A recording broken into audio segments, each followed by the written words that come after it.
What's going on, everybody? Welcome to one and all. We're so glad that you've chosen to join us today for part 2 of the Pastoral Evangelism and Leadership Council webinar series. Twice a month, we'll be coming on to pour into you practically, emotionally, strategically, equipping you with tools that we hope will be a blessing to you, your leadership team, and your congregation. We want to thank you for taking time out of your schedules from wherever you're tuning in to join us, to learn, to share, and engage one another as we seek to lead during these interesting times. For those of you who were with us 2 weeks ago, you know that our theme was Am I Okay? And we spoke about the holistic health of leaders, not just during a pandemic, but during all of the implied experiences that come with it. Our special guest was Dr. DeAndrea Jackson, Pastor Edsel Cadet, Pastor Kimberly Mann, Pastor Ainsworth Joseph, and Pastor Jesse Wilson, and they led us in an amazing experience together. And this week, we're talking about reintegration strategies. That's right. Places are reopening all around, perhaps churches where you are reopening, and we wanted to gather together pastors from around the division and to get their insight, their strategies, their wisdom as we approach this very important topic during this time. I want to ask you to do me a favor. Would you go ahead and just share this stream? Press the share button that persons in your sphere of influence might have the chance to plug in and dialogue with us. Today promises to be an awesome experience. Before we dive in and invite our guests, we want to acknowledge in this moment the wonderful legacy of a life well lived. Those of you who do not know, and I'm sure some of you already have heard, Pastor Dr. George Russell C. Jr. unfortunately passed to his rest several days ago. We thank God for him. Not only was he a professor at Oakwood University, pastor of the South Central Conference, he was a loving husband, a dedicated father, a friend, a scholar, and most importantly, a man of God. After a valiant fight with cancer, God, in his sovereign wisdom, allowed him to take his rest, and we are looking forward to the time where Jesus will come again, and we will not only see Dr. C again, but we'll be able to spend eternity with all the host of the redeemed. Let's continue to keep the C family in prayer, the Wilson family in prayer. This was Dr. Wilson's brother-in-law, and we are encouraged to know that weeping endures for a night, but joy comes in the morning. We're lifting you up, family and friends. We love you, and we are praying for you. Again, we want to welcome you. We thank you so much for sharing. This is going to be an amazing experience. And at this time, I want to invite in our special guest, starting all the way from New York. I want to invite my friend, my seminary colleague. We pastored together there in Berrien Springs, Pastor Amanda Hawley, pastor of the Kingsborough Seventh-day Adventist Church in Brooklyn, New York. Welcome, Pastor Hawley, New York in the house. I want to invite my cousin, my pastor from Bermuda, Pastor Damon Hendrickson, in at this time. Pastor of the Rockaway Seventh-day Adventist Church and Restoration Ministry Seventh-day Adventist Church. It's a pleasure to have you, Pastor Hendrickson. And then we want to invite from Maryland, Pastor Anthony Medley, pastor of the Emmanuel Brinklow Seventh-day Adventist Church. Good afternoon, one and all. Thank you so much for being with us. As you all know, today we're discussing reintegration strategies. It's a term that's familiar not only in the church context, but every business and establishment space is talking about reintegration strategies. So we want to dive in with this kind of ice-breaking question, and that's simply, what have the past several weeks, 2+ months been for you all as pastors? We'll start with Pastor Hawley. That's just a broad question. Just want to get a feel for what has it been like for you? What's your experience been like? Oh man, to put it in a word, crazy. It's been, especially being here in New York City, where every day you just felt, the pressure, the tension mounting, and, all on the news, and Governor Cuomo's daily, press conferences, and, just seeing that curve get higher and higher and higher. And then, you start to get the phone calls, Pastor, I've lost 5 coworkers. I've lost family members. I've lost parents. I've lost aunts, uncles, grandparents, so just getting all of those calls, trying to keep track of, members who have been affected. And then, of course, having to think quickly on how to shift and reshape ministry and what does that mean? And, getting, every church had to go through this, really making sure your IT team is together and, everybody knows how to use Zoom and everybody knows how to find us on YouTube and Facebook and how do we get quarterlies to our senior citizens and, helping them with tithe, making sure they have groceries and, just all of that, and then just my own self, I love it. Some of my members were like, Pastor, do you have toilet paper? Do you have groceries? Like, do you need to go to the store? And I'm like, I'm actually good, so it took a while. So it's just been crazy. And, when you think things calm down, then you had the murder of George Floyd and then, everything just revved back up again, especially here in the city. And so it's just been this up and down, crazy roller coaster. Pastor Medley. Well, I agree, Pastor, with everything that Pastor Amanda Hawley has said. And that kind of roller coaster experience, we first called it unprecedented. And I think that for all of us, there was a crisis mode approach that we went into. Whatever your crisis management approach to ministry is, kicked in immediately when that pandemic hit. So I would say for us that immediately we had to make many audibles. You got to call audibles. You have to be able to adapt and adjust all at the same time with so much going on coming at you at the same time with all the crises that were taking place. For me, the most critical issue was galvanizing your internal resources, the key personnel in your church, your key people who can get multiple things done immediately. That was not the time to have the elongated board meeting processes to vote things through. It was crisis management from day one to where we are now. And we were able to respond. For me, it was calling the people together, getting the right people at the right place with the right skill sets to do the right things and empowering them to do what they're trained to do. So it was about crisis management. And also, while you're doing crisis management, you can't micro manage individuals because you have to allow empowered people to do what they were trained to do also. So it was unprecedented crises that we went through, and everything that Amanda said that she was going through, we were feeling in DMV. We were not the epicenter where she was in New York City. We were the epicenter of communication and the miscommunication that was coming place out of the White House. So we were caught up with that. And of course, like many people, Brinklow has almost 200 healthcare professionals in the church. Mm-hmm. So there were many people given firsthand information as to what was going on that would counter or support what we were hearing in the media. So all that was going on at the same time. Thank you so much. Pastor Hendrickson, what was it like for you? Man, we were here in Bermuda, and interestingly enough, our conference was in the midst of an island-wide crusade. And we had Dr. Alonzo Smith here, and we were just finishing week one. And when the news kind of came down, I'll never forget, it was on a Friday night, and we were in the midst of the meeting. And while the meeting was going on, Dr. Manders, our conference president, was having a meeting with all the pastors as to sort of what was our idea of what sort of steps should happen next. And the Seventh-day Adventist Church was actually the first church on the island to make a decision to shut everything down. And so here we were in the middle of, or I wouldn't say in the middle, just sort of starting and finishing the end of this, the first week of this island-wide campaign. And Dr. Manders, at the end of Dr. Smith's sermon, got up and just announced that we would not be continuing the campaign. And that was, in as much as we both spoken, Pastor Medley and Pastor Hawley both spoken about unprecedented. That was unprecedented for us here to sort of end a crusade that way.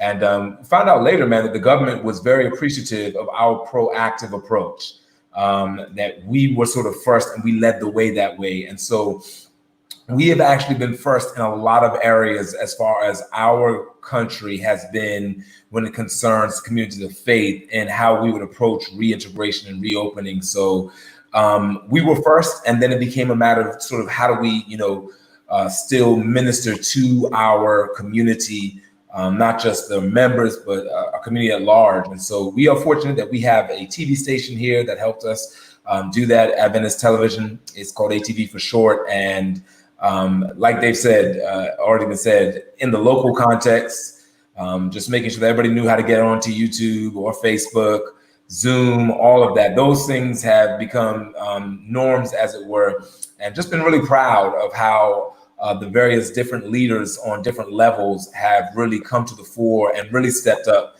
Because while this is our full-time job, these other individuals have full-time jobs, and they have been doing their full-time jobs and still been servicing the church. And so I just want to give a huge shout out to all the volunteers all across the North American division, right, who have really rallied around pastors all across the division, probably all across the world during this time of crisis and pandemic, to make church kind of go. And that's really what I've been sort of amazed at and just been really Holy Ghost proud of, is just the amount of people that still have their own jobs, still have their own families, but they have been committed to the idea of trying to make church still work in a pandemic. And it kind of dispels the myth, right, that there are people out there who don't want to work. People do want to work, and I've been very proud of that. Thank you all. And the theme, the word that I've heard so far has been unprecedented. And I agree wholeheartedly. It's been unprecedented times, and it seems as though in our individual parishes, and for those watching, I'm sure you all can say the same, we have seen our members, our leaders rise to the occasion. We've had to learn new approaches to maintain the missional focus of church, the fellowship, the discipleship, the worship components of church. There are those who are hungry, however, for the way it was. They cannot wait to re-enter the building, to get back to church as usual, as some have framed it.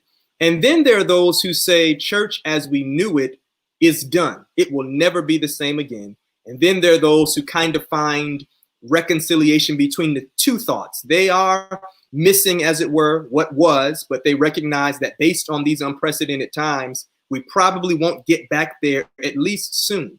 So our question that we want to deal with is, in your opinion, is church as we knew it done? Is that a bad thing? Are there opportunities that we have experienced in these unprecedented times that we can take forward? And so what challenges might we need to address as we are dealing with reintegration? Is church as we knew it, as we've known it, is it done for? And if so, in your opinion, in your estimation, as you've experienced it up until this point, as we look forward to re-entering our buildings, is that necessarily a bad thing, or are there opportunities that we have to look forward to? We'll start with Pastor Hendrickson, and then we'll bounce around together.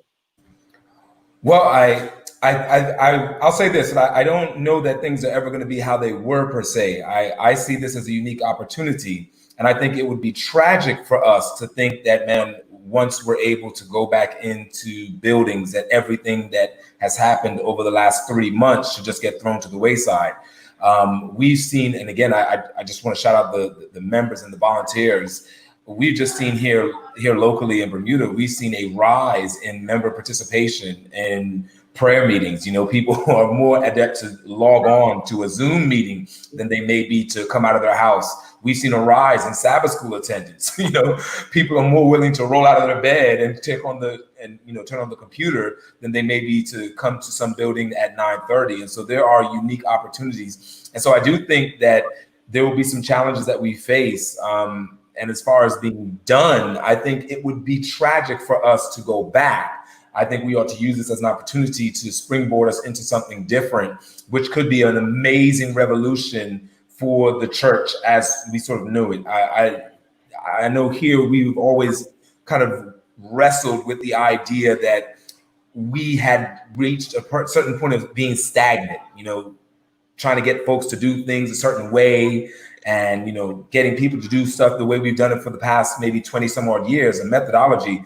I've been really amazed at the amount of members inviting people to church. They'll send the link out on Sabbath morning and sitting there. Their non-believing family members are sitting with them during Sabbath lunch or Sabbath brunch to watch church. And so outside of the obvious things, I do think that as far as being done, we ought not look at the past and throw it all out, but man, to go back and keep doing the same thing we were doing pre-COVID-19, post-COVID-19, I think that would be a hugely missed opportunity to not use this as an opportunity to kind of move forward. So I would never throw the baby out with the bathwater, because there are, as you've already said, saints who are desperate to come back. But I do think that we have, as leaders, a responsibility and an opportunity to amalgamate what was and what we've had to kind of in 3 months make into something great as we go into post-COVID-19, or even sort of reintegration of your opening your doors. That there's nothing to say about the fact that, I don't know about y'all, but I know for us, we're talking about when you go back in the building, you've got to have masks on, you've got to take people's temperatures. They do not want any fellowship time. Our government has made it clear, man, you know, all that hugging and handshaking that y'all do, man, that those things are done. So there are, I believe, certain things that we did that we will not be able to do. So from that standpoint, yes, but do we throw the whole structure out? Absolutely not. Okay. Pastor Medley, I saw you kind of nodding in agreement on some points. Chime in with us. Absolutely agreement with Pastor Damon. You know, I think that crises are opportunity to do a critique. In the critique, that we come up with new solutions. Okay. First of all, we have to redefine, what do we mean by the church?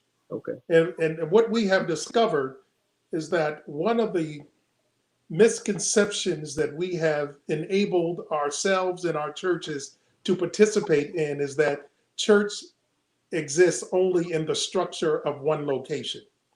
So I hope that is completely done to some degree. I think we have two critical opportunities here that if we lose them, the church will be worse off than when it was before the pandemic. So we have a restructuring of what we mean by church. And then we have a restructuring for what we mean by racial inclusion based upon other things that have happened in the church. And both of them are parallel to each other. So I hope, for instance, what technology has done for us, it has made tech support a major ministry in all of our churches. It is no longer, you know, something on the side, something that you take for granted. Without our technical professionals, all of us would be done. Without them bringing their expertise, allowing them to do their ministries and to function the way they are helping us to fulfill the gospel, go into all the world. If we lose that and go back to what we had, where technology was just a support to our local church context, we have missed the mark, and we're now taking new wine and trying to put it in old wine skin. So I pray that we adjust, adapt, and recognize that this crisis is an opportunity to critique, and it's out of the critique that we make the substantial changes that our church should be about fulfilling its mission in brand new ways now that it failed to do or only did on low levels before the crises hit. So between what we need to do in terms of how we do church and how we reconcile racial issues in the church, both of them are happening simultaneously and should happen together as a church moving forward. So I'll just say I agree with what my pastor said on everything that he said before this. Pastor Hawley, what about you? Man, there's not too much to add. But I guess I'll put a different perspective on it. One of the things that I've seen with my members is a grieving, because when the memory that is like seared in my mind at the last Sabbath of February, we had our Black History Month, kind of culmination event. And at my church, we have an International Taste Fest, and family, it was wonderful. There was a Haitian table, a Jamaican table, a Trini table, a Guyana table, Barbados. I mean, there was food everywhere. People had their flags. We had music. I mean, we were just having a grand time. And when I look at what church became just 2 weeks after that, it was like this sudden removal of home the spiritual home for all of us. And when I listen to members that are so anxious to get back, it's like that was taken away from all of us so quickly, so unexpectedly. And it's like the security of that was taken away and it was replaced with fear. And this fear that if we gather, death could result if we gather. And so you have these strong emotions, kind of put together. And so as I've been talking to, different members and talking to different pastors, we're all trying to figure, how do we help our members kind of resolve it?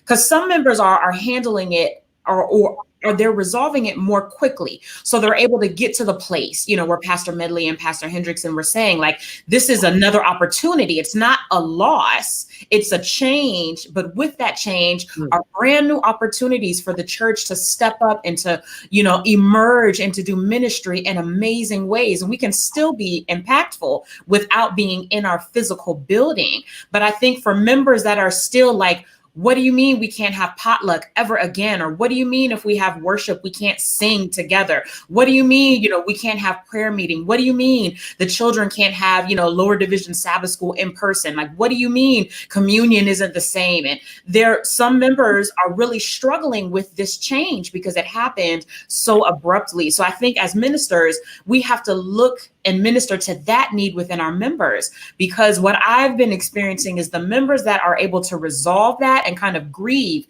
that major shift and change, they're now able to focus and be like, okay, so we're not going to be able to be in the building the way that we want, but now what can we do? What can I get my adventurers to do?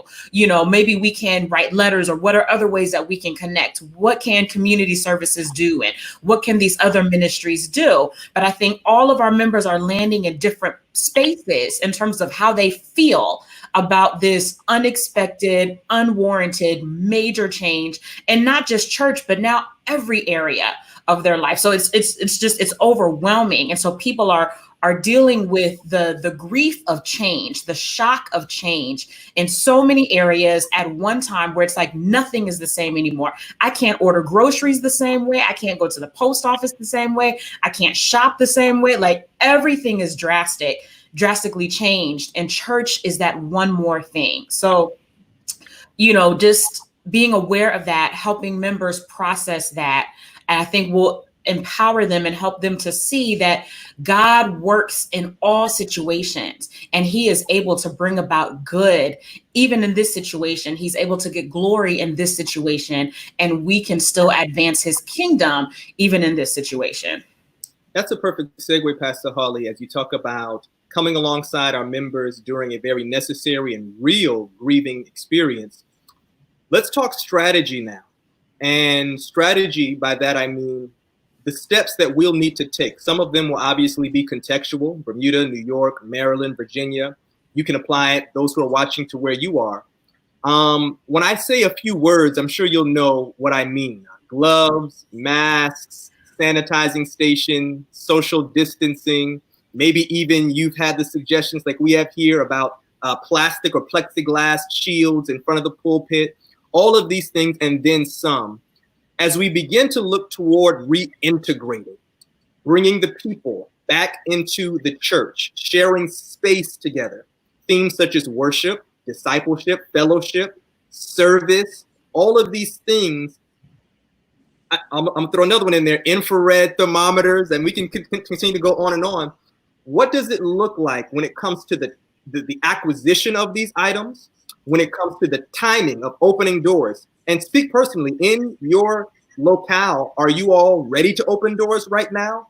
And do you have kind of a strategy that you're willing to kind of unpack with us? We're not asking for a foolproof plan, but just some things that come to mind when it comes to now practical strategic measures that will make you as leadership, you as leaders in your leadership team and your congregation comfortable to reopen the doors. Let's start with Pastor Medley this time. There are several things that we as spiritual leaders have to do, or we will be committing spiritual malpractice. Mm-hmm. I think the number one critical thing that all of us will agree to, that the safety of our people is paramount. That drives everything we do. What is considered responsible and reasonable for the safety of the people in our care. And so we cannot call people back to houses of worship, whatever the dynamics are, without making sure that we have a plan in place that ensures membership safety and pastors' family safety. So for me, a fundamental responsibility that all of us have is to galvanize the best information that is available, not only from government agencies, but also if you have the skill sets in your church of individuals and healthcare professionals, let them work with you to come up with the best plan for the safety of our members first. I always want to start with that, not with what our worship is going to look like, but how can we ensure that when we bring people back together, we're doing what's reasonable and responsible for their safety, knowing that we can't guarantee anything, but at least from a leadership perspective, we can document, we can say that what we have put in place is for your safety first. And I know there's a lot more to be said. I just want to start with that foundational premise as to what we operate and build from. So I'll start there because I know others have things to add to that. Sure, I agree. Safety first. Pastor Hendrickson. Yeah, I'll say I agree with what Doc Medley said there as far as safety first. Again, I give huge kudos to my president because he made that bold move. Dr. Alonzo Smith was in the midst of an appeal, and then to come behind him, and Dr. Smith had no idea this is what was going on, to make the choice. And the choice was rooted in safety. It was rooted in the idea, man, we had a congregation and a population within our church that has a large body of seniors that were high risk. And so safety became the issue. And then as we got more information, it became even more imperative that safety became sort of an issue. And I just want to piggyback on something that Pastor Hawley said about grieving and about people really looking forward to. We have really had to mitigate that. As a pastor, I'm sure we all have made phone calls, and when we've had opportunities to even visit people from with social distancing being sort of the thing. And I know that's been one of the things that a lot of people have been talking about, Pastor. I just miss it because it was so suddenly taken from us, and we just didn't really have any conversation on it. And so we had gone from, for us, church that morning, and then church the week before in your local congregation, and then boom, you just haven't been in church for 3 months. So the grieving part is huge. As far as reintegrating, I know for us, man, just a very practical thing has just been cleaning our buildings because the buildings have been closed. The buildings have literally been closed since March, April, May, and June. Now in Bermuda, there has been a gradual phase so that if you as a pastor wanted to broadcast a service from your building, you could have received special permission for a small group to be in your building. So some buildings have been open, but a vast majority of our buildings have not been. And so there are the processes and the steps right now for just cleaning the building, and not just cleaning it like normally how maybe our deacons and deaconess would, but no, having to hire a professional cleaning company because these are requirements. Also here, because our context is so small, we've had to, the Ministry of Health have really been the ones to sort of sign off on whether or not your building can open up, and you have to send documentation to them to let them know that this is how it's been cleaned. And so the cleaning has been huge. To say nothing about the ideas of people coming in a certain way, going out a certain way, and having, as you said, Pastor Rich, the thermometers, the masks, all of those things have been in play. And I know we've had one church that's opened its doors recently, and that was our mother church, Hamilton. But even then, they've had to observe social distancing. The capacity they have not been allowed to have people in capacity. There's a set number of people that are allowed in the building. That includes support staff, and that includes people having to wear gloves and masks. And so it has really been a kind of a checklist of things that have to be met in order for you to reopen here. And those are things that during what our government has had a 4-phase process. And so they've had a 3A and a 3B before we get to phase 4. In 3A and 3B, when congregations have been allowed to open, the requirements that have been there have really been very stringent. And again, because as Doc Medley has said, kudos to our president here. Kudos also to our premier, our leader of our country, because safety has been first. People over, I saw someone's hashtag, people over programs, has really been a mandate here. And I think that's really been an important thing for us to have in our minds as we kind of move forward. So Pastor Hawley, we've got safety first from Pastor Medley, cleanliness from Pastor Hendrickson. Would you add to that in terms of strategies looking forward? I think you have to be realistic about your church. So I was having a conversation with a colleague yesterday, and you have to look at how your church was functioning pre-COVID and now look at what you have available. So, for example, if pre-COVID you had, a strong deaconess ministry, you had a strong, greeting ministry, and you had, members that were active and engaged, I think it may be a little easier for you to begin to transition in terms of all of this prep to now have worship. But when your church, and just being honest, not trying to shoot any church down, but when before COVID, you were struggling to get greeters, you were struggling to engage your deacons and your deaconesses, it was only a core group of people that were always setting up and breaking down and so on and so forth. I think the reality is that your church may struggle now in trying to meet all of these demands. So I think in addition to, cleanliness and obviously safety first, you have to look at what is my church really able to do and what is the membership able to do? Because in my mind, the success of reopening is like 99% member dependent, because it's not something that pastor and pastor alone can drive. We need people that are going to be screening. We need people that are going to be cleaning the bathrooms. We need people that are going to be wiping down, whether you have a plexiglass shield or, whatever, you need who's going to be assisting the treasury staff. Where are they going to count the money? Who's going to be directing the flow of traffic and all of these things? You need a large support staff, a heavier support staff than you had pre-COVID. So I think some churches honestly are going to struggle with this for varying reasons.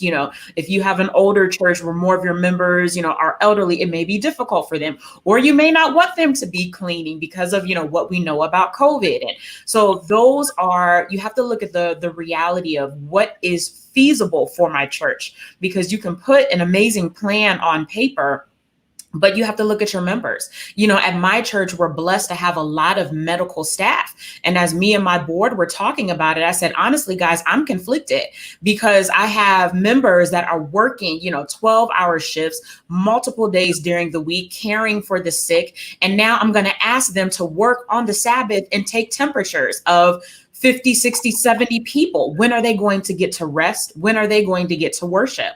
Individuals that are doing all of these things during the week, now they have to, wipe down the bathrooms every 15 to 20 minutes and, make sure we're wiping down the guardrails and, chase people down to give them sanitizing, make sure they have hand sanitizer. And, my clerks and all of them are going to have to write down the names of everybody in for first service or second service. And so as we're having all of these conversations, you have to be realistic. And the way I've been having the conversation with my church, it may seem kind of negative and dismal, but it's like, I need them to feel the weight of the responsibility. Like, this is the time where you have to be real. Like, if you can commit to one Sabbath, you have to be there that one Sabbath you sign up.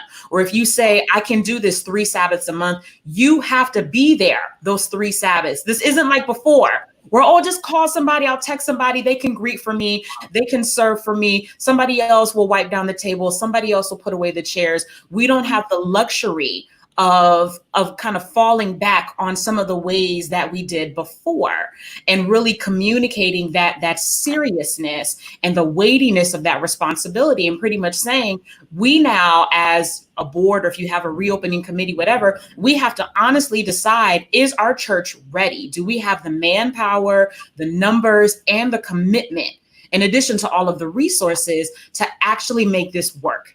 And then you have to make the hard decision. If we don't, then we need to keep things virtual. We need to keep things online, or maybe just do 1 Sabbath out of the month we're in the building, or 2 Sabbaths out of the month we're in the building. But now we're just going to have some really tough, realistic conversations about financial resources, Because let me tell you, we're bringing somebody in to clean our building.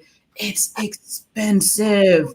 And everyone's like, Pastor, do we have to do this every month? Do we have to do this every 3 months? Like, like tens of thousands of dollars, like to get your building professionally cleaned and sanitized. So we're going to have some really hard conversations. And again, dealing with all of that grief and everything, we can't just grab Clorox and be like, all right, I have my mask, I have my Clorox, I'm good.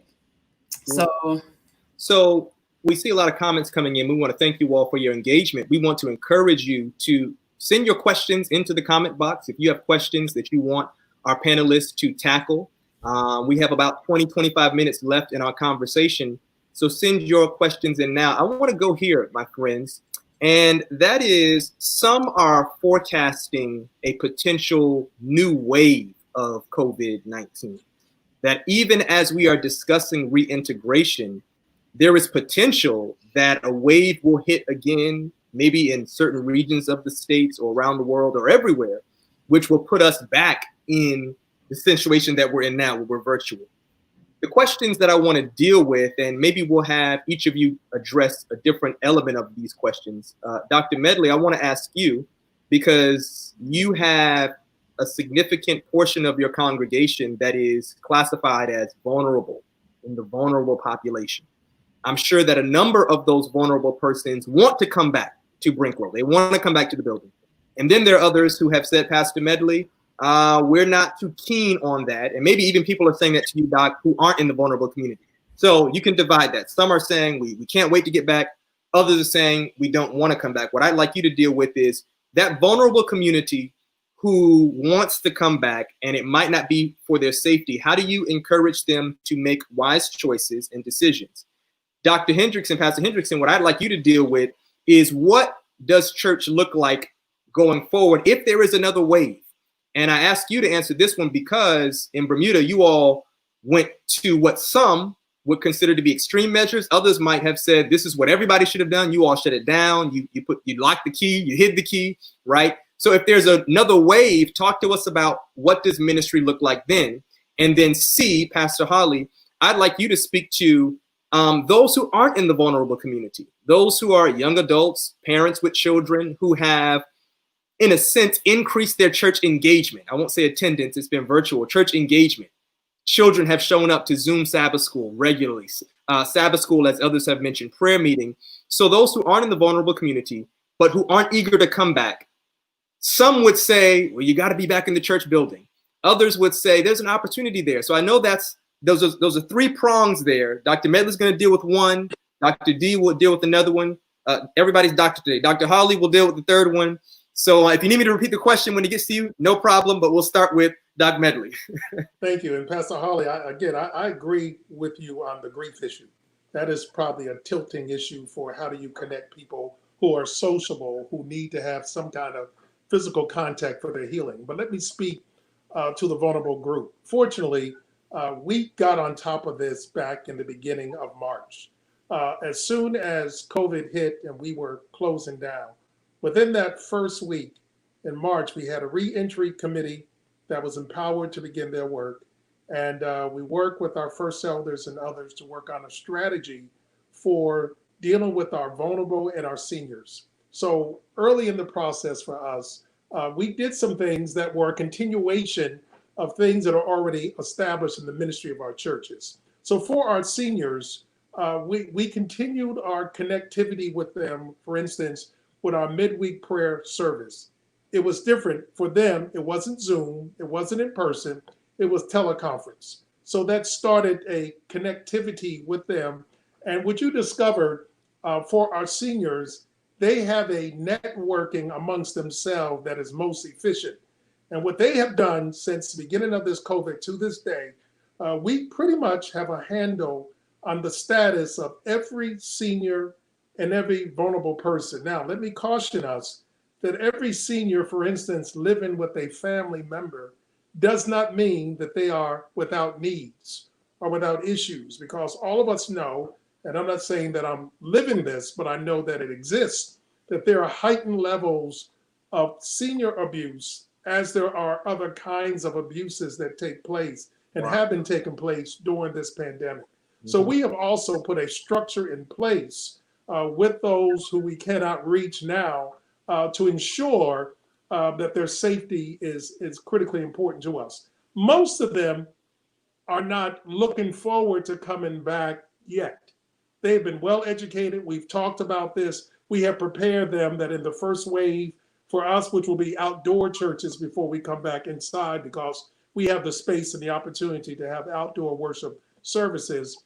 But they are already prepared that in the first wave, whenever we start coming back again, that since we have been educating them, connecting with them, visiting them as much as we can, providing them with resources that they need, from food to other kind of goods. We've been doing that since March. So they already know, as lonely as it may be not to have the group fellowship, they still have the small fellowships that take place every week. But more importantly, they still get the calls, they still get the drive-bys with the drop-offs. Those things take place. So it helps to mitigate some of the challenges for our vulnerable group. And they're already prepared. Look, we don't want to come back. Let us know when it's safest for us to come back. So they're already prepared and conditioned for the long run. They're not the impatient group. They're the ones, they've been through stuff before. So they understand longevity. What they're most concerned about is they appreciate that the church cares for them. Being cared for matters for the senior group. That's excellent, Dr. Medley, and I appreciate that. It ties in perfectly to what you started with a few minutes ago with safety first, and how we can hit that target while also ministering to those in our vulnerable community. Pastor D, if a new wave hits, let's say we have already re-entered, then we have to leave again. Man, what does ministry look like going back virtual completely? And you can come at that any way you want to, man.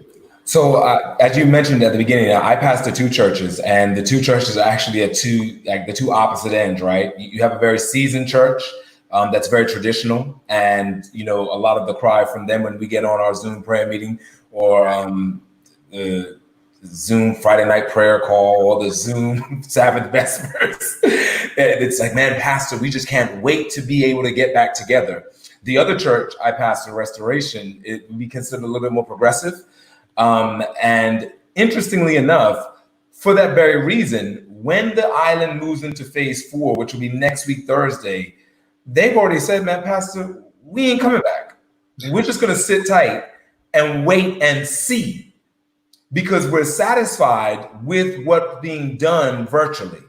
And so they are very much in a holding pattern, if you would, and are willing to wait and see in the event of what you're saying, a second wave. So for us, as I kind of mentioned earlier, our government shut our borders down. They basically told everybody to go home for a month and do not leave your house. They call it shelter at home. And so we had these things in place. And for us, I think that we have a group that is willing to say, let's just see when July 4th comes and you reopen the borders gradually, if any new cases come, and then we'll take an approach as to whether or not we need to be back in the building. So for us, I believe that there's a structure in place already to go back to a virtual platform. But the difference will be this time, there won't be so much hit and miss. This time we'll know what we can and can't do and how to make it work. And we won't spend maybe a first week or two kind of trying to find our footing. If there comes a second wave and we have to go back to completely virtual, well, we're already ready for that. We're completely hip to that, which is why I think that the tragedy of all of this would be if we are able to get back into our buildings, or when I should say we're able to get back into our buildings, that we just go back to doing everything the same way. There is a unique opportunity, I believe here, and I think Doc Medley, you said it, this thing has shown, or maybe Pastor Hawley, you said, I don't remember which one of you said it, but it has shown the importance of IT. That IT right now has become the quintessential thing for church as we kind of move forward. And if you talk to the IT people, they'll tell you, man, we've been telling you this for years. Mm-hmm. We've been telling you that you need to get to your online, that you need to pay attention to how you sound online, you need to pay attention to your gestures online, you do all this online. They'll tell you they've been telling you this for years. Now, because we have not had the opportunity to be in the building, they've come to the fore, and they have very quietly in some cases and very subtly just done some things to our service they're like, oh, wait a minute. They've been trying to do it for years, right, but now we've had to because we're in the virtual platform. So should a second wave come, I don't necessarily believe that it'll hit us as hard per se, because we'll be ready and the IT folk and our virtual platforms will be more prepared to quote unquote fall back to that. But I think that moving forward, as our buildings open, we ought not push out the IT aspect of what we've done. That many of our services, the quality has come up to another level online, and now we need to make sure that we carry that with us when our buildings open back up. And I think that speaks to what a lot of our listeners and viewers might be wondering, which is, and you spoke to it, we've gained some pretty awesome positives as a result of quarantining, social distancing. Churches have collaborated with one another. The IT has gone up. And I think you're right. We would be doing a disservice from a ministerial standpoint, from a congregational standpoint, from a technological standpoint, to just feel as though re-entering the buildings means now no more Zoom anything, StreamYard anything. I mean, the amount of discussions that have been able to get off of the ground, not just in terms of the church, but especially in the social climate that we're in, have been able to take place. So I think you're right that there's a way to wed the two. Go ahead. Can I just also add too, the other thing that like the virtual platform has shown us is sort of what is essential and what's not essential during our worship service. Yeah. And we're going to have to really deal with that reality. The reality is that some things, right, that we used to do, we found now, I'll just give you an example. Our main worship service, basically what we do is streamlined to about 70 minutes right now. Wow. It really is. Someone comes on, welcomes everybody, we pray, we sing, we preach, and we remind everybody to give, and that's it. Yeah. If you have any prayer requests, hit us up in the inbox, and we do that. And man, everyone is happy with that. And what we're finding also is that that's a greater tool for evangelism. Because watch this, and I don't want to spend too much time, and I know we're running out of time, and I want to give Pastor Hawley an opportunity and plenty of time. But watch this, people who are non-church, when we invite them to our services, what we're ultimately inviting them to is to sacrifice 2 hours of their day on a Saturday, which is normally for most people a day to do work, like go out and do their thing, right? And then if they get converted and they become part of us, we're saying, man, we need you to sacrifice at least 4 hours on the day, because from 9 to about 1:30, and that's excluding potluck or anything we have to come back to in the afternoon. What COVID has shown us is during Sabbath school, man, let's just come in and pray and get right into the lesson. Boom. So you got an hour study right there. What COVID has shown us is that for the worship service, boom, let's come and pray. The essential things that people really move by in worship. People are moved by prayer. They're moved by singing, and they're moved by preaching, and everything else. And then the giving part we have as an aspect. Everything else becomes, man, pastoral announcements. Well, that's out the door. All these other things, those are out the door. And so I believe that this has forced us to streamline some things, and it's allowed for, I can't speak for any of y'all, but I know for me, we've got friends and family who are non-Christian by any, they're not Christian by any stretch of the imagination, but they're tuning in on Saturday because, man, I can give you 60 minutes. I can give you 60 minutes, Hendrickson. Yep. If that's what it is, I can give you 60 minutes. And so I believe we have to take some of that, and when we open up our doors, ask ourselves, now, who is this really for? Is this for us or is this for them? Because if it's for them have told us that they prefer our 60 minutes than they do to our 3 hours. Sure. Excellent. Pastor Hawley, you're dealing with that part of our congregations who aren't necessarily in the vulnerable population. They're not 65 plus. They don't show any symptoms. Maybe they're in their 20s. Maybe they have children, and they're not eager to come back. Speak to us about ministry to those who say, hey, listen. And I think it's a perfect segue because Pastor Hendrickson had mentioned one of his churches has said it can be governmentally approved to open up, but we're not coming back. So I'm sure all of us have those persons. They're not in the vulnerable pop, but they're saying we don't want to come back, not being anti, but we appreciate the engagement from a distance. It has been a blessing to us. What is the potential positive vision there? How do you make sure to keep ministry open to those who don't want to come back into the building? Yeah, I think now, again, it requires a shift from this consumer worship to now I'm engaging in it. So I like to use the analogy of, initially it's been interesting to watch all the waves of what people have been buying, like what's been being sold out in stores. So before, COVID, yeast, there was no problem to find yeast, flour, all of these things, most people would buy sliced bread. And at the beginning of COVID, people were buying sliced bread, but then people began to make this shift. If I buy flour and yeast and whatever other ingredients, I want to put in my bread, I can now make bread. And then I can really control, the freshness of my bread, the size of my loaf, all this and that. And so there was this shift from consuming pre-sliced, pre-made bread to now I can create it.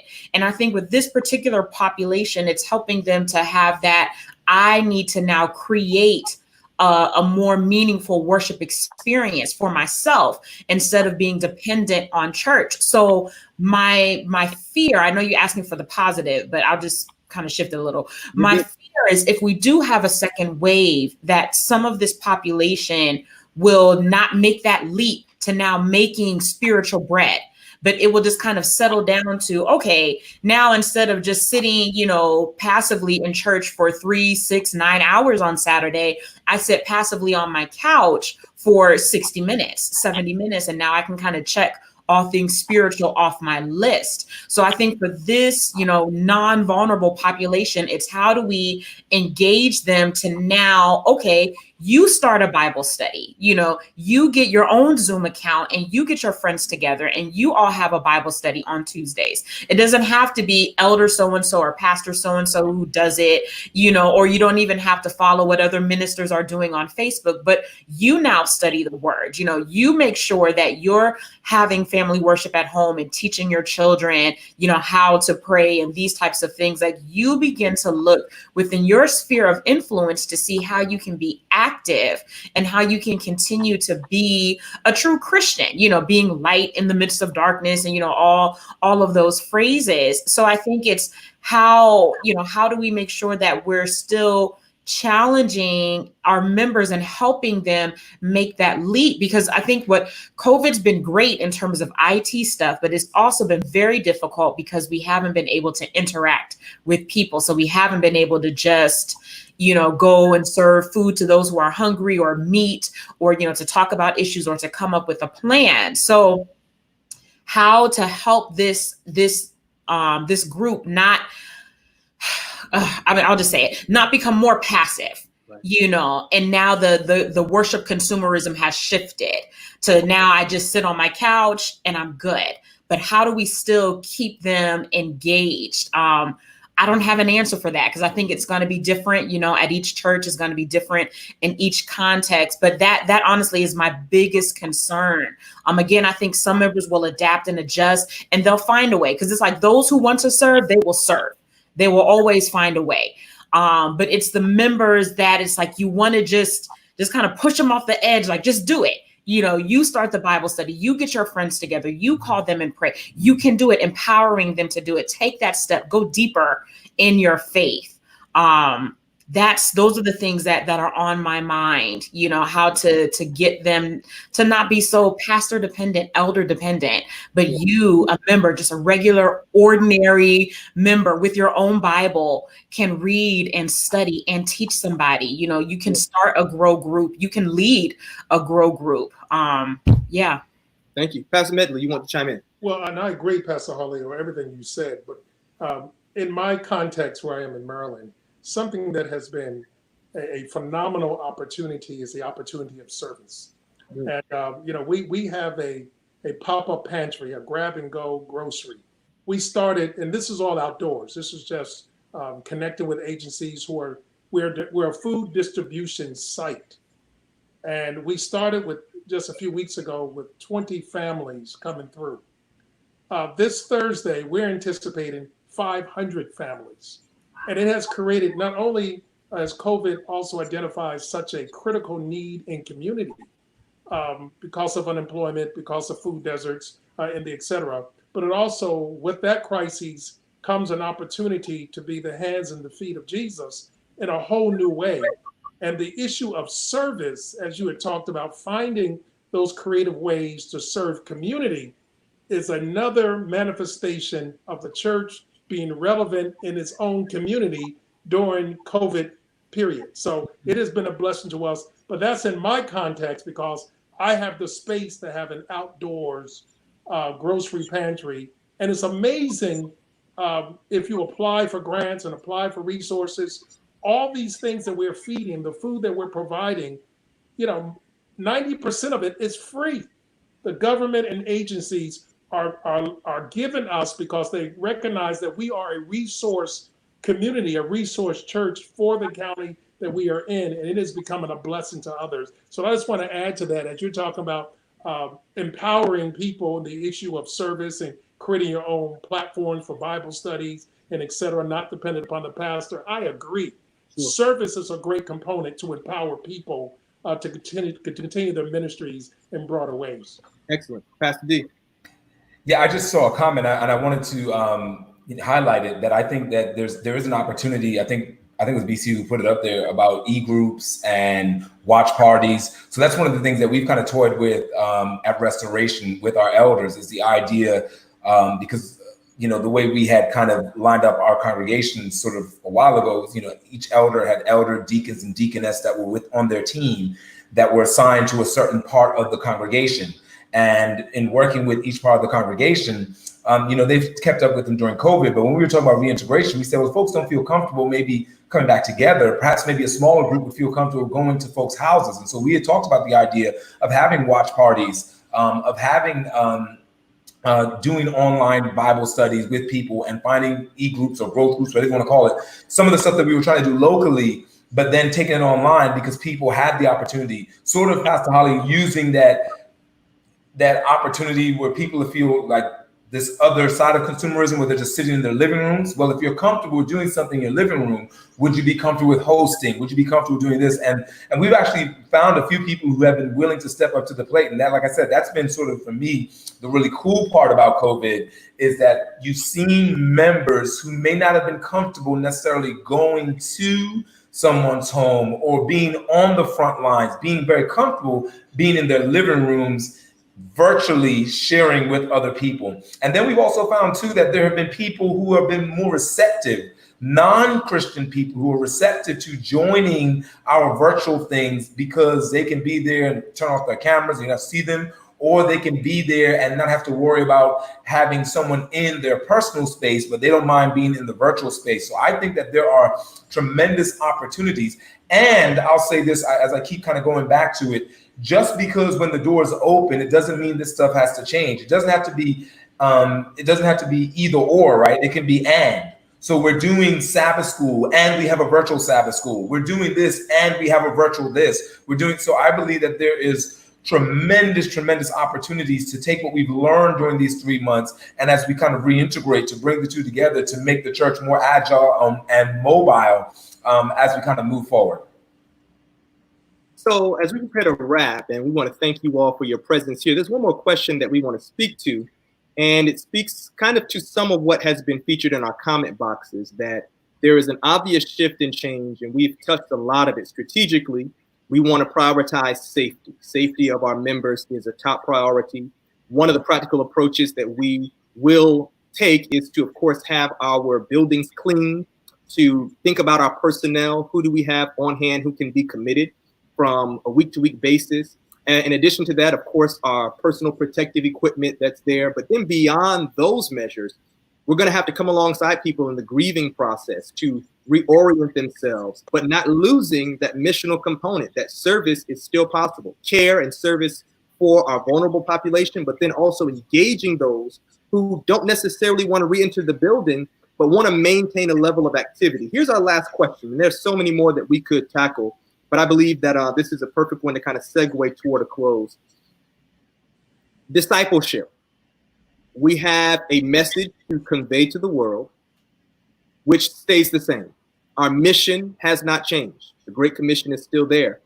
We are obviously thrust into exploring different and new methodology. There are persons in Bermuda, in New York, in Virginia, in Maryland, and anywhere else that is represented during this conversation right now, who aren't connected to New Life or Kingsborough or Brinklow or Rockaway or Restoration, but will engage us virtually. Traditionally, we make appeals at the end of our messages for discipleship, for connection, come down the aisle, please stand. Well, we're not in the building. That's not there. How do we invite people to become a part of our fellowship? What does it look like to be connected to Brinklow? What does it look like for a new member to say, I want to be a part of what you all are doing? Is it just the appeals? Before I end my live stream, if you want to be baptized, if you want Bible studies, help us with that in terms of evangelism, in terms of inviting persons to partner with Christ, to fellowship with our churches. What does that look like? Let's maybe take a minute and a half each, and then we'll prepare to close. Amanda, Pastor Hawley, why don't you launch us out into that discussion? Oh man, I think it takes another added layer of intentionality. So I remember having a discussion with my elders and just asking them, whenever we're streaming, I ask them, please pay attention to the comments, and to really read them and to respond, because you don't know what comment somebody might, give, and that could be an opportunity to try and establish a relationship with them. Making sure that, your communications team or whoever is monitoring, your inbox on Facebook, the church email. So that way, if people request things, paying attention to that. Even, for me as the pastor, many people have, found me. I mean, it's easy to find me on Facebook, Instagram, they've sent me messages directly asking questions, wanting to pray. So I think, being aware of that, just trying to, seek ways to monitor, if you have a church newsletter, seeing, did we get new signups? Who are these new signups?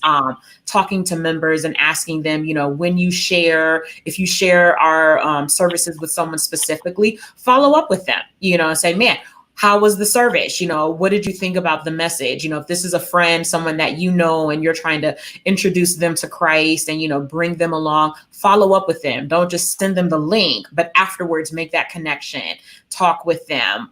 So I think by doing those things, trying to catch the names, the faces, who's commenting, who's liking, do we know these people? Does anybody know who this person is? Can somebody reach out to them? I think that's a good way to start.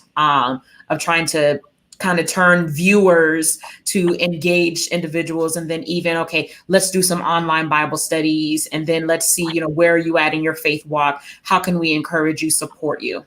Sure. Pastor Hendrickson.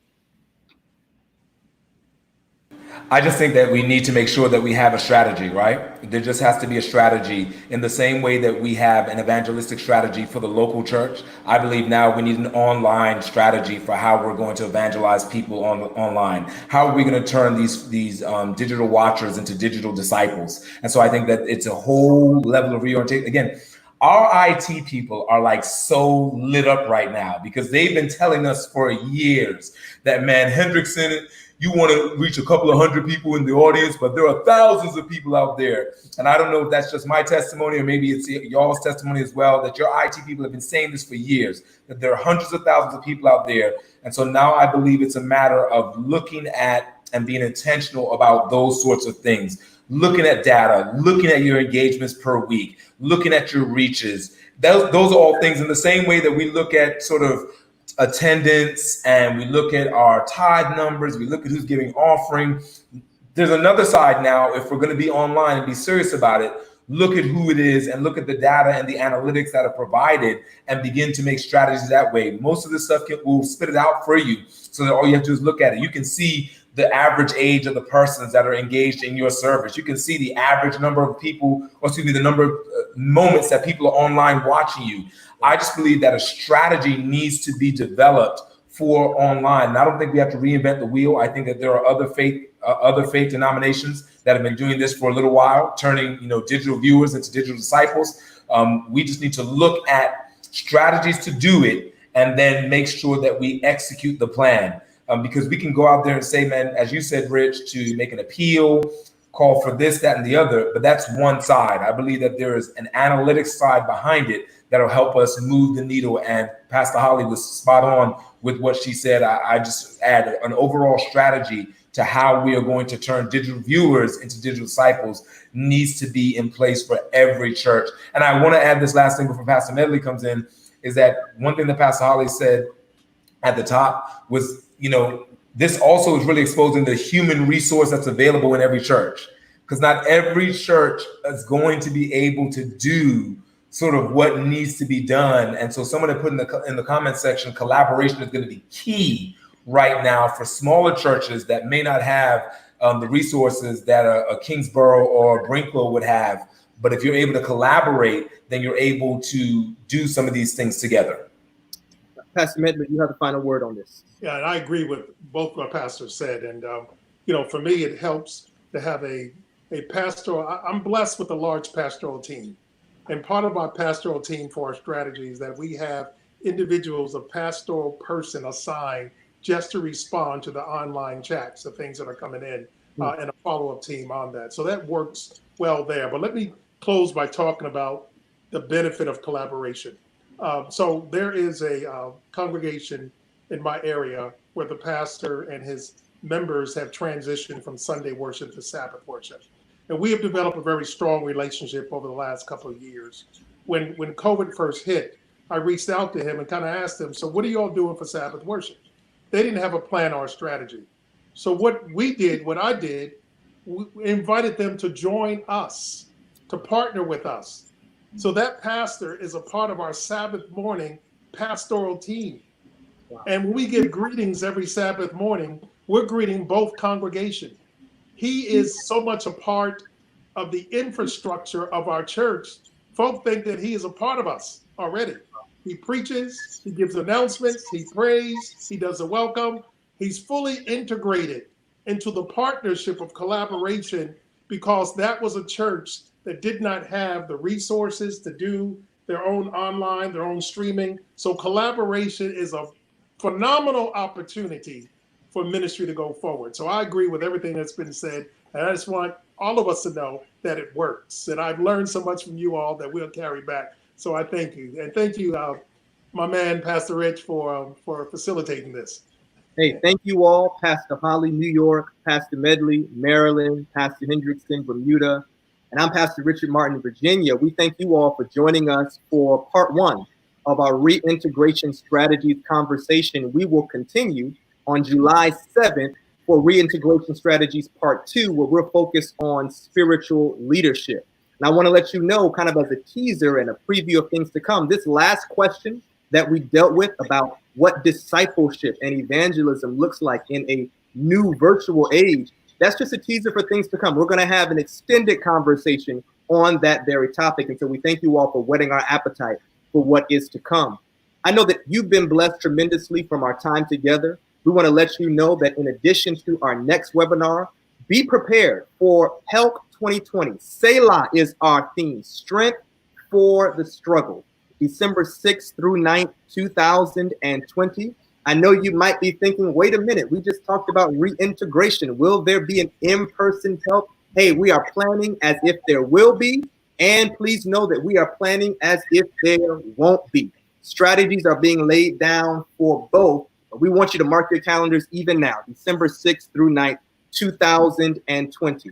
Listen, my pastors, my friends, we are praying for you. Leadership has always been challenging, but especially during these times. We thank God for your spiritual leadership, for your care over your entire congregation. And please know that if there's anything the Pastoral, Evangelism, and Leadership Council can do to better aid you, we welcome your feedback. That goes for everyone watching right now. Thank you for your engagement. Thank you for your commentary, your questions. I hope that this has been beneficial and helpful. And we look forward to seeing you on July 7th for Reintegration Strategies Part 2, focusing in on spiritual leadership. Big shout out to our tech team for supporting us during this time. We look forward to seeing you all on next time. Pastor Medley, you're the senior man among us. Won't you close us out in prayer? That's a kind way of saying, oh, let's pray. Father in heaven, I thank you for the call to ministry. And I thank you, Lord, for what you are doing. First, for those that are on this panel. I praise you, Lord, for what you're doing in Brooklyn with Pastor Hawley. But I pray that you'll bless her. I pray the same, Lord, for Bermuda, for what you're doing for Pastor Damon there, Lord. Bless him in his ministry. And I thank you, Lord, for what you're doing for Pastor Martin there in Virginia. And I ask you, Lord, to continue to bless them as they lead. And thank you for the courage that they have demonstrated to be leaders, change agents during these critical times. I pray for all those who have listened to us. I pray for our pastors throughout the North American division and those who are most affiliated with PELP, that you would bless and sustain them. I pray especially, Lord, for all of us who have lost loved ones in our congregations, that you will continue to comfort them and to develop them and to nurture them and to remind them that Jesus is coming again. Keep us, Lord, I pray. Keep us safe. Keep our ministries thriving. Keep us moving forward in faith and faithfulness. And we long, Lord, and we thank you that in this season, that the gospel message can be preached to all the world. Help us to be faithful until we meet you in peace. Thank you for this time together. In Jesus' name I pray. Amen. Amen. As we send you off, my friends, we want to invite you to visit us for more resources and tools on www.helppower.com. Won't you go ahead and like us on Facebook and do us a favor. If this has been a blessing to you, helpful to you as a leader, please share it. Send it as a text message. Email it to your teams that we all might grow together by the grace of God. I'm Pastor Richard Martin. Thank you on behalf of the PELP team for joining us this afternoon. Until next time, may God bless you and may God keep you.